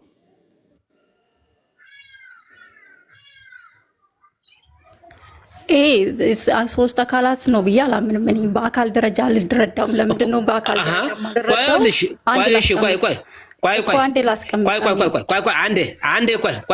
አንዴ ይኸውልሽ መጀመሪያ ከዚያው ሌላ ሐሳብ አለ። ድማ አሁን እኔ ትምህርቴን ጨርሻለሁ። ለሌሎች ነው ማሰብ ግን አንቺንም ለመከራከር ፈልጌ አይደለም እንድትረጂ ፈልጌ ነው። አሁን እግዚአብሔርና የእግዚአብሔር ልጅ ሁለት ናቸው ወይስ አንድ ናቸው? ባንቺ ጌታ እግዚአብሔርና የእግዚአብሔር ልጅ አንድ ነን ብሎ በራሱ ቃል አስቀምጦታል። እኔና አብ አንድ ነን ብሏል። ያንን ነው ማምነው እኮ። ታዲያ ክርስቶስ በዚህ ዓለም መመላለሱን ታውቂያለሽ? አዎ አውቃለሁ። እሺ ስለዚህ አብ ተወልዷል አልተወለደም? አብ አይወለድም መንፈስ ካልተወለደ ታዲያ ይኸውልሽ ካልተወለደ አሁን ክርስቶስ የሚባለው አሁን ቆኔ ጥያቄ ስጠይቅሽ ወደ ሌላ መስመር ገባሽ ነው። አንደኛ ይኸውልሽ እግዚአብሔርና የእግዚአብሔር ልጅ እግዚአብሔር ነው፣ የእግዚአብሔር ልጅም እግዚአብሔር ነው። ግን ሁለት አካል እንደሆነ አሁን እዚህ ላይ ይጠቁመናል። በነገራችን ላይ ግን ታዩ አሁን ወደሱ አልገባም። አሁን የተወለደው ክርስቶስ ነው ካልሽኝ ቆይ አታምኝም። እኔ እንኳን መጽሐፍ ቅዱስን እኮ ነው አሁን እየነገሩሽ ያለው እንጂ የራሴን ሐሳብ አይደለም። አሁን ክርስቶስ ተወልዷን በዚህ ዓለም ምልየት ነው ያለው። የእግዚአብሔር ልጅ እግዚአብሔር አንድ ነው እንጂ ብሎ መጽሐፍ ቅዱስ ፈጣሪ ነው አላልሽኝም? ክርስቶስን እኮ ወይኔ ግልጽ እንዳረግ እምነቴን ትንሽ እና በቃ እንነጋገራለን ወይ ልንገሩትና እንትን ይበል። ለምሳሌ እነሱ ወልድ ብለው ሲናገሩ ስጋን ብቻ ነው የሚናገሩት። ትክክለኛል። ስጋን ብቻ ነው። ስጋን ብቻ አይደለም። ስጋን ብቻ አይደለም። እሺ ንገሪኝ። ወልድ ስትሉ መለኮት በሙላት የተገለጠበትን የስጋ ሰውነት ነው የምንናገረው እኮ። የስጋን ሰውነት ልጅ ከአንቺ የሚወለደው ቅዱሱ የእግዚአብሔር ልጅ የተባለው ነው። ስጋን ብቻ ነጥላ አይደለማ። መለኮት በሙላት የተገለጠበት የሰውን ባህሪን ብቻ ነው ስላል የሰውን ባህሪ ስጋ ብለን ስለምንጠራው ነው በእኛ ቤተክርስቲያን። ከመለኮት ለይተን የምትጠራው ማለት አሁን ስጋ ስንል የሰው ባህሪ ለማለት ነው። ለምሳሌ ስጋ ይለል። ለምሳሌ አንተ አሁን ኢየሱስን ሰው ማምላክም ነው ስትለው ስለ ሰውነቱ ስታወራ ሰውነቱን ወደ ቦታ አስቀምጠው ወይንም ሰውን ብቻ ስጋ ብቻ እያልክ ነው የምታወራው? አዳም አይ ኖ ወልድ ስትሉ እናንተ ስጋውን ብቻ አይደለም የምትሉ ወልዱን ማለት የሰው ባህሪው ማለት ነው። ብቻ የሚባል ነገር የለም። መለኮት በሙላት የተገለጠበት ወልድ ማን ነው? እሺ ቆይ ወልድ ንገሪኝ። ወልድ ማን? ወልድ እግዚአብሔር ልጅ ከቅድስት ድንግል ማርያም የተወለደ ወንድ ልጅ ቃል እኮ ስጋ ወንድ ልጅ ይሆናል። ማለት ነው የሰው ባህሪ የያዘ ወንድ ልጅ ነው። ከዛው ደግሞ ኢየሱስ ክርስቶስ ስትይ ምን ማለትሽ ነው? ቆይ ግልጽ እንዲሆንላቸው ለሳቸው ከዛው ሲመልሱ ትክክል ነው። ኢየሱስ ክርስቶስ ማለት እኮ ያ መሲህ ነው፣ ኢየሱስ የተቀባ ነው እያልኩ ነው ያለሁት። ኢየሱስ ክርስቶስ ስትይ መለኮት የተዋሃደውን ነው አይደል? ወልድ ሆኖ ወልድ በስጋ የተገለጠውን አብን ማለት ነው አይደል? ነው ይኸውልህ፣ ክርስቶስ ማለት እኮ አዳምዬ የተቀባ መሲህ መሆኑን ነው የምንናገረው። ያን ስንናገር የሚቀባ እኮ ይኸውልህ ስማ፣ የሚቀባው መሲህ የሆነው ያ የተሾመው ስለ ሰውነቱ ነው የምናወራው እንጂ መለኮት አይቀባም። መለኮትን እንደዚህ ሆኗል ስልጣን ወስዷል ምናምን ብለን አናወራም። ስለዚህ ክርስቶስ ስትል እነዛን ነገሮች ነው የምታወራው። እኔ እንድንግባባ ቃሉ ማለት ነው እሳቸው ገብቷቸው እኮ ይሄ ነው። ኢየሱስ ስትይ ምን ማለት ነው? ሲጀምር እኮ አዳምዬ እናንተን ጥያቄ ልጠይቅ ነው እንጂ የገባሁት እኮ የእኛን ላስረዳቸው አይደለም። እንድታስረጃ አይደለም። ኢየሱስ ስትይ ምን ማለት ነው? አይ አሁን እኮ እኔ የኔን ትምህርት እናንተ ላስረዳችሁ ስሙኝ ስላልሆነ እናንተ የጠየቅኳችሁን የእናንተን እኮ ነው የምትመልሱልኝ፣ እኔን አይደለም። የኛ ስንመልስልሽ አንቺ እንትን እያልሽ እሺ፣ መምህር ይመልስላል። ምን አልኩኝ? እኔ እኮ ምንም አላልኩም። አይ ቆይ በቃ ሳራ ያልኩት ነገር የለም፣ የሰጠሁት ነገር የለም። ችግር የለም ሳራ፣ ሐሳብሽ ተረድቶኛል። ዞሮ ዞሮ የመጀመሪያ መተማመን ያለብን መጽሐፍ ቅዱስን ነው። በመጽሐፍ ነው መተማመን ያለበት። አሁን የኔ ማብራሪያ አይደለም አንቺ የሚያሳምንሽ፣ አንቺም የኔ ማብራሪያ አንቺ አይደለም እኔን የምታሳመኝ አንቺ ማብራሪያ አይደለም። በነገራችን ላይ እንትንሽ ተመችቶኛል። ቅድም ብቻ አይደለም ለመለኮት ብቻ ሰተና እንናገርም ለስጋ ብቻ ሰተና እሷ ቋንቋ ተመችታኛለኝ። ይሄን መረዳትሽን ማለት ነው። ግን ደግሞ ትክክለኛ እኔ ቅድም ማቴዎስ 3 ላይ የጠቀስኩት ለምንድን ነው ተው በሌላ ቀን ትምህርት ስጥ ያልሽኝ ካነሳሽበት ጥያቄ ተነስቼ ነው። አሁን አንቺን ሊረታሽ የሚችለው መጽሐፍ ቅዱስ ነው። እኔን ምን ሊረታኝ የሚችለው መጽሐፍ ቅዱስ ነው። አሁን የምንግባባው ማለት ነው። መምህር ምናልባት ጥያቄ አልጠየቅኩም። እኔ እኮ ስለ አካል ጥያቄ አልጠየቅኩም። አሁን እኔ ለዛ ነው እንጂ እኮ ማውራት አቅቶኝ አይደለም። እዛ ላይ እኮ አወራለሁ፣ ግን ገብቶኛል። አካል አይደለም ጥያቄ እየጠየቅኳቸው ያለሁት ምንድነው እኔ እርሶ ካስቀመጡት አንጻር ነው። እኔ አሁንም የጠየቅኩት አሁን አብራርቷል። ሲያብራሩ ግን መጀመሪያውን በኋላ ላይ ሲያብራሩት ይሄ የእግዚአብሔር ልጅ የተባለው የአብ ልጅ ብቻ ነው። ስለዚህ እግዚአብሔር ሲባል አብም ብቻ ማለት እንደሚቻል ይሄ በዚህ አስረድቷል። ግን መጀመሪያ ላይ ምን ብሎ ነበር? እኔ ጥያቄ እንድጠይቅ ያደረገኝ ለአንዱ ብቻ አንሰጥ ስላሉ እንደዚህም እኮ ይላል ይሄንን ካላደረጉ የሚለውን ነገር ያነሳሁት ከዛ አንጻር ነው እንጂ ስለ አካልም አይደለም ጥያቄ እየጠየቅኩ ያለሁት። ግን አሁን ሁለተኛ ላይ ለአብ ብቻ እግዚአብሔር የሚለውን እንደምሰጥ ሲጀምር መጽሐፍ ቅዱስ ላይ በግልጽ እግዚአብሔር አብ ተብሎ የተጻፈው ለአብ ብቻ ነው። እኔ ካነበብኩት ድረስ እግዚአብሔር መንፈስ ቅዱስ እግዚአብሔር ወልድ ምል አላየውም፣ የለምም እንደዛ ምል። ስለዚህ የኔ ጥያቄ እርሶ ካስቀመጡት እንጂ ለክርክር ምናምን አይደለም። እሱን መለሱልኝና እሱን ተውኩት፣ እንደተመለሰ አልፌዋለሁ። ሁለተኛ ጥያቄ ለአዳም አስተላልፏል። እዛ ላይ ነን ያለነው፣ ችግር የለውም። ወይ አዳም ይቀጥል ወይ ደግሞ ለእርሶ ግልጽ ላድርግሎት እሱን ክፍሉን። እሺ ግልጽ አድርጌ ለሁላችንም ግልጽ አድርጌውና አዳም ሊመልሰው ስለሚችል ግልጽ አድርጌው ለማንኛቸውም እንስማው። እሺ የሁለተኛው ይሄ ዘፍጥረት 11 ላይ ቅድም እየተወራበት የነበረው ክፍል ነውና እግዚአብሔር ኑ እንውረድ ብሏል የሚለውን ክፍል እየተወራበትም ስለነበረ እግዚአብሔር ሲባል ደግሞ አብ ወልድ መንፈስ ቅዱስ ናቸው ስለተባለ አብ ወልድ መንፈስ ቅዱስ ኑ እንውረድ አሉ ወይ? እንደዛ እስካሉ ከአብ ወልድ መንፈስ ቅዱስ ውጭ ያሉ ኑ የሚባሉ ሌሎች አካላቶች አሉ ወይ የሚል ጥያቄ ነው የጠየቅኩት። በጣም ጥሩ። ግልጽ ነው። ግልጽ ነው። እኔ ግልጽ ነው። አዳምም በኋላ መመለስ ይችላል። አሁን ለጠየቅሽን ጥያቄ ግን ግልጽ ነው። አሁን ቅድም ምናልባት በመግቢያ ላይ ሰምተሽኛል አልሰማሽኝም አላውቅም። ግን በእኛ በኢትዮጵያ ኦርቶዶክስ ተዋሕዶ ቤተክርስቲያን አስተምሮ ወይም በመጽሐፍ ቅዱስ ወይም በሊቃውንት መጻሕፍት አቀማመጥ እግዚአብሔር በአካል በስም በግብር ሶስት በባህሪ በህልውና በአገዛዝ አንድ ነው ብለን እንናገራለን። ስለዚህ እግዚአብሔር አለ የሚለው አገላለጽ አንድነቱን የሚጠቅስ ነው። ወደዚያ ላይ አይደለሽ ነው። አዳምጪ፣ ዘመለሽ ልታዳምጪ ፈልጌ ነው። እግዚአብሔር አለ ሲል ማን እየገለጸ ነው? አንድነቱን እየገለጸ ነው። እንውረድ ሲል ደግሞ ሶስትነትን የሚገልጽ ነው። ሶስትነትን የሚገልጽ ነው። እንውረድ ሲል የሚገልጽ ነው። አሁን አንቺ ይሄን እንደ ጥያቄ አመጣሽው እንጂ እነኚህ የመሰሉ ጥያቄዎች ወደ 4 ጥያቄዎች አሉ። በነገራችን ላይ እንደዚህ አሉ። አንቺ የጠቀሽው ለምሳሌ አንቺ የጠቀሽው ኦሪት ዘፍጥረት ስንት ነው? ምዕራፍ 1 ቁጥር 11 ነው አይደል? ምዕራፍ 11 ቁጥር 7 አዎ ቁጥር 11 አዎ ምዕራፍ 11 ይቅርታ ምዕራፍ 11 ነው አንቺ የጠቀሽው። ግን ለምሳሌ ከሌላ እነዚህን 4 ነጥቦች ላንሳልሽ ከነዚህ ጋር ተመሳሳይ የሆነውን ተመሳሳይ ስለሆኑ አባ እኔም ስራ ላይ ስለሆንኩኝ ተመሳሳይ ስለሆኑ እኮ ምንም ችግር የለም። ያው አንዱን መርጥን ካነሳኑ ስለሌሎቹም ማወራ ማለት ነው። ስለዚህ እዚህ ጋር ተናጋሪው እግዚአብሔር ኑ እንውረድ ብሎ ሲናገር ተናጋሪው አብ ወልድ መንፈስ ቅዱስ ከሆኑ ኑ የሚሏቸው ከአብ ወልድ መንፈስ ቅዱስ ውጭ ያሉት ናቸው ወይ ነው የኔ ጥያቄ። ይሄን ከመለሱ ሌላ ክፍል ላይ ያሉትን ይሄን የመሰለ ሐሳብ ይዘጋል ማለት ነው። አዎ በጣም ጥሩ። እግዚአብሔር አለ ኑ እንውረድ። አንዱ የአንዱን ነገር እንዳይሰማው ቋንቋቸውን በዚያ እንደባልቀው።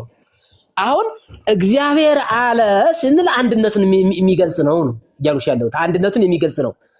እንውረድ ሲል ደግሞ የሚገልጸው ሶስትነትን ነው የሚገልጸው ነው። አሁን እያሉሽ ያለው ሶስትነትን እንውረድ ኑ የሚለው ሶስትነትን የሚገልጽ ነው። አለ የሚለው ግን አንድነትን የሚገልጽ ነው። ስለዚህ እግዚአብሔር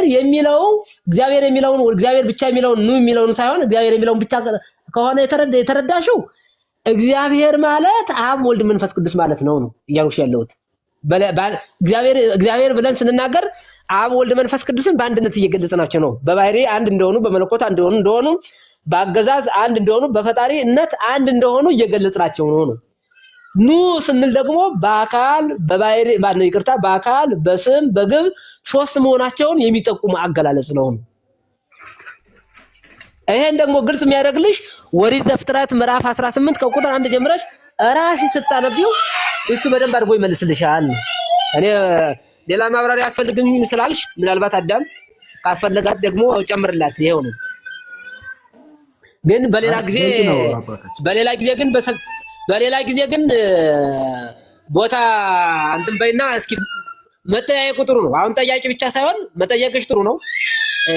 እኔ የሚጠይቅ ሰው ወዳለው፣ ግን ደግሞ መጠየቅ ብቻ ሳይሆን መጠየቅም ያስፈልጋል። ምክንያቱም ራስን መፈተሽም ስለሚያስፈልግ አሁን ቅድም የጠየቅሻቸው ጥያቄዎች ሁሉ እዚያው መጽሐፍ ቅዱስ መልስ ስላሉ በሱም እንድንግባባ ብዬ ነው። እናጨርሻለሁ። ይቅርታ።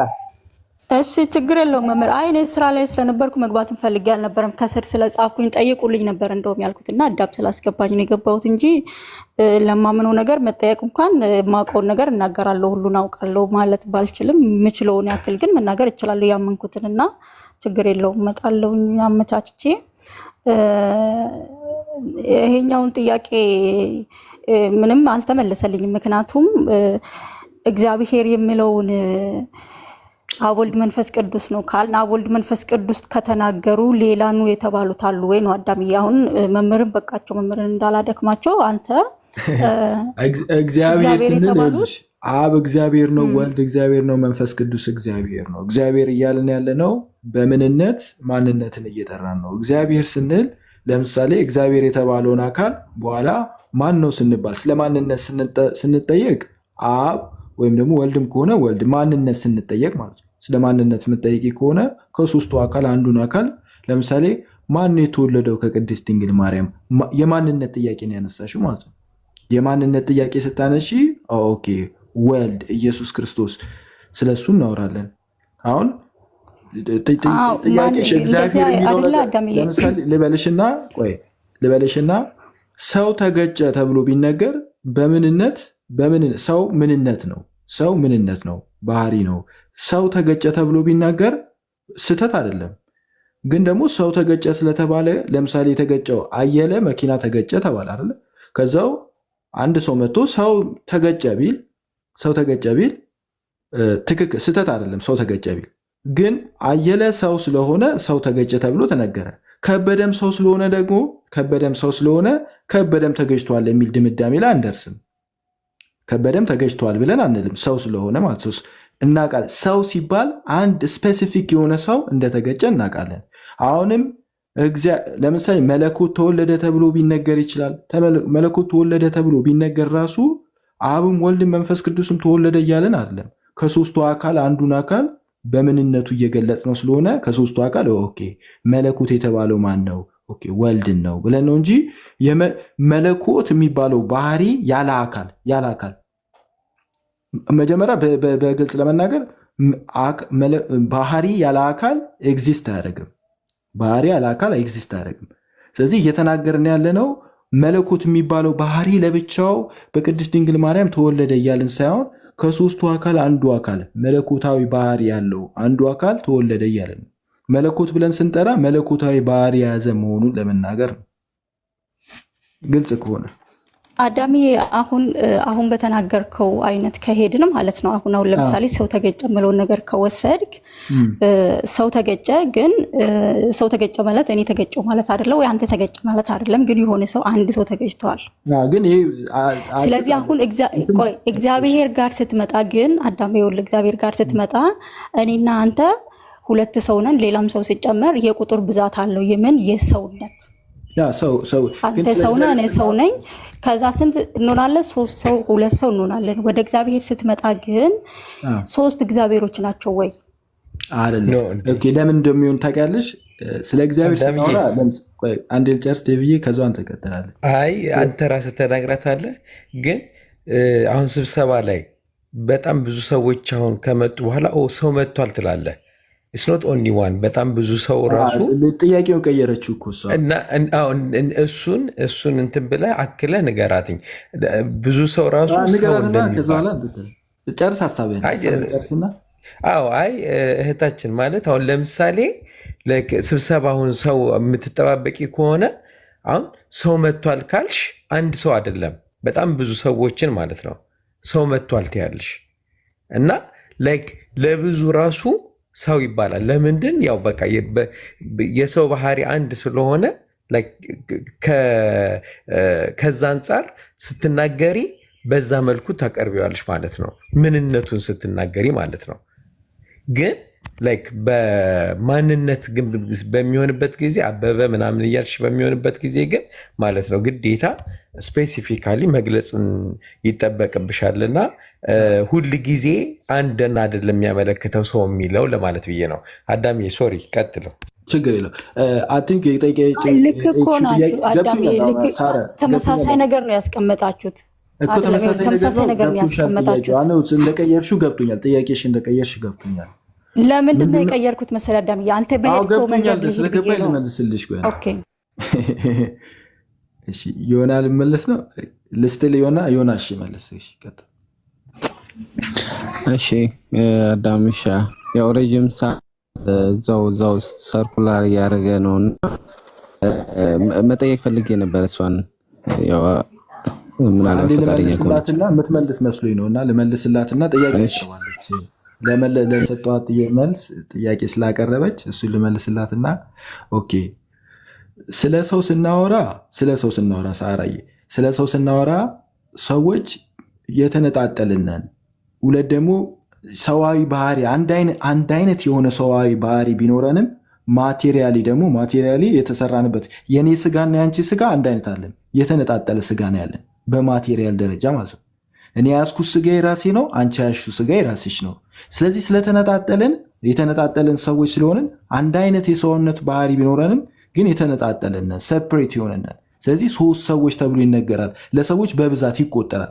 ለእግዚአብሔር ስንመጣ ያ የእግዚአብሔር ባህሪ ብለን የምንናገረው አንድ ነው።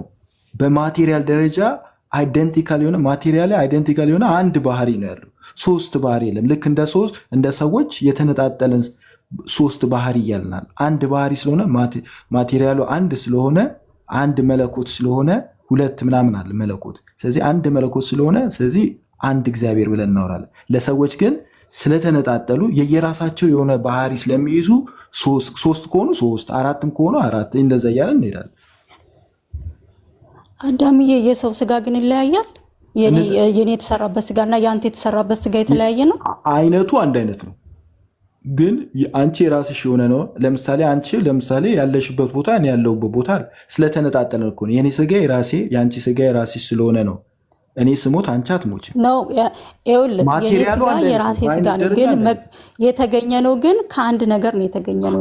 በአይነትማ ያንተ ስጋ ስለ አምላክ ስናወራ አይነቱ ሳይሆን ኒውሜሪክሊ ራሱ አንድ ነው እኮ የምንልሽ። ባህሪው ራሱ አንድ ነው። በስላሴ አብ ወልድ መንፈስ ቅዱስ አንድ ባህሪ ነው ያላቸው። አይነት ብቻ ሳይሆን አንድ ባህሪ እኮ ይኸውልህ አዳም አካል ነው እንጂ የምለየን እኔና አንተን የሰውነት ባህሪ ተመሳሳይ ነው። ለምሳሌ እኔ የምደክም ሰው ነኝ። ይኸውልህ እኔ እደክማለሁ፣ አንተም ትደክማለህ። ባህሪውም ይሄም አንድ ነው አይደል እንዴ? እኮ የባህሪው አይነት ማለት ነው። ለምሳሌ አሁን አንቺ ያልሺው የሰው ባህሪ ነው ያልሺው። በአይነቱ እኔ የሚያስኩት የሰው ባህሪ ነው። እኔም የሰው ባህሪ ይዣለሁ፣ አንቺም የሰው ባህሪ ይዘሻል። ሌሎችም እዚህ የሚያሉት ወንድሞች የሚለያየ ነገር ነው። ያንተ የሰውነት ባህሪያችን አንድ አይነት ነን፣ ግን ደግሞ አንድ አይነት የሰውነት ባህሪ እኔም የሰው ባህሪነት ይዣለሁ፣ አንቺም የሰው ባህሪ ይዘሻል። ሁላችንም እዚህ ያለ ነው የሰው ባህሪ ይዘናል። ግን የየራሳችን ነው። የየራሳችን አንቺ የራስሽ የሆነ ነው። የየራሳችን ዛሬ ብትታመሚ እኔ አልታመም። አንድ ጊዜ ልጨርስ ሀሳቤ። ያን ያደረገው አካሉ አይደል? እሺ አዳምዬ እኮ አካል ማለት እኮ አንዱን ከአንዱ የሚነጥል ማለት ነው። እኔ ለብቻዬ እነጠላለሁ። የተነጠልኩ አካል ሲሆን በአካል ደረጃ ስለ ስላሴ ስናወራ ግን አካል እያለን ያለ ነው። ልክ የሚነጣጠሉ አካላት ናቸው። እንደውም በስላሴ እኮ እናስቀምጣል ቃል በቃል ማለት ነው። ናት ሴፓሬትድ ብለን ነው። ዲስቲንክት ናቸው፣ ይለያያሉ ግን ሰፐሬት አይደሉም። ሰፐሬት ቢሆኑማ ትክክልሽ እንዴ። አሁን ሰፐሬት የሚሆኑ ቢሆን ኖሮ የምናወራው ስለ ሶስት አምላክ ነበረ። ግን የትኛውም የስላሴ አስተምህሮ ቤተክርስቲያን የትኛውም የእኛም ቤተክርስቲያን ብቻ ሳይሆን የትኛውም የክርስትና አካል ሂጂና ሰፐሬት ብሎ የሚናገር የለም። የተነጣጠሉ ሶስት አካላት ብሎ የሚናገር የለም። የተነጣጠለ ከሆነ ስለ ሶስት አምላክ ነው እያወራሻለች። እንደዛ ነው። የአካል አንድነት አላቸው። አዳምዬ እስካሁን እኔ አላውቅም ነበር። የአካል አንድነት አላቸው። አይ ቲንክ እናንተ አካል ስትሉ የሚዳሰስ የሚጨበጥ ነገር ነው እያሰባችሁ ያላችሁት። እኛ አካል አይደለም፣ የሚዳሰስ የሚጨበጥ አይደለም እያሰብኩ ያለሁት። ግን የአካል አንድነት አላቸው። እኔ አሁን እስካሁን የምረዳው የነበረው እኔ እስካሁን ስረዳ የነበረው ስላሴን ማለት ነው በመለኮት አንድ እንደሆኑ በአካል ግን ሶስቱም የተለያዩ እንደሆኑ ነው የማውቀው። እሺ ቆይ ለምሳሌ ሶስት ሰው አብ ወልድ ያልሆነ ሶስት ቢንግ ነና ሶስት ሰው ቢኖር ሶስት ሂውመን ቢንግ ብለን እንጸራለን። በስም ደረጃ ራሱ የተለመደ ነው ሂውመን ቢንግስ እያልና አንቺ አንድ ሂውመን ቢንግ ነሽ፣ እኔ አንድ ሂውመን ቢንግ ነኝ። እዚህ ጋር ሌላም ብታመጪ ሶስት ሂውመን ቢንግ ነው። በስላሴ ውስጥ ግን አንድ ቢንግ ነው ያለው። ሶስት ቢንግ የሚባል ነገር የለም። የትኛውም ካቶሊክ ጋር ሂጂ ኢስተርን ኦርቶዶክስ የትኛውም በአማርኛ ታደርግልኝ ቢንግ ማለት እስቲ በአማርኛ አድርገው። ምንድን ነው ቢንግ? አንድ ባህሪ ማለት ነው። ኤግዚስት የሚያደርግ አንድ ባህሪ፣ ኮንክሪት የሆነ አንድ ባህሪ ማለት ነው። ስለዚህ ሰው አንድ ባህሪ ያልሆነ የተለያየ ባህሪ ያለው ምንድን ነው? እኛ አንድ አይነት ባህሪ ነው ያለን፣ አንድ ባህሪ የለንም። እኔና አንቺ አንድ አይነት ባህሪ ያለን። የኔና ያንተ ባህሪ አንድ አይደለም። የኔና ያንተ ባህሪ አንድ አይደለም። አንድ አይነት ነው እንጂ አንድ ባህሪ የለንም። አንድ አይነት ባህሪ አለን። ግልጽ ለማድረግ ይኸውልሽ፣ ለምሳሌ አሁን እሱ እየነገረሽ ያለው አካላችን አመጣጡ አንድ ነው፣ ተመሳሳይ ነው። ግን አሁን አንቺ በምታስቢበት ሀሳብ እሱ ራሱን ነው የሚያስበው። የሚናገረውም ራሱን ችሎ ነው፣ የሚኖረውም ራሱን ችሎ ነው። ቀደም እንዳለው አንቺ ስትሞች አይሞትም፣ እሱም ሲሞት አንቺ አትሞችም። ስላሴ ግን ነው እያለ ያለው። ስላሴ ግን ምንድን ነው? አብኒ ልቦሙ ለአብ ወለመንፈስ ቅዱስ። አብ ለወልድም ለመንፈስ ቅዱስ ምናቸው ነው? ልባቸው ነው። ወለወልድኒ ቃሎሙ ለአብ ወለመንፈስ ቅዱስ። ወልድ ደግሞ ምናቸው ነው? ቃላቸው ነው። በመጀመሪያ ቃል ነበር የተባለው፣ ለዚያ ነው ቃላቸው ነው። ስለዚህ በግልጽ እንድትረጅ አመጣጡ ሰውነታችን የሰውነት አመጣጣችን ተመሳሳይ ነው፣ አንድ ነው። የኔ የተለየ ያንቺ የተለየ አዳም የተለየ አይደለም። ግን ደግሞ ስናስብ ግን በተለያየ ነው የምናስበው። ስንኖርም አኗኗራችን የተለያየ ነው እና በነገራችን ላይ አሁን ባንቺ ውስጥ ሁለት ማንነት አሉ።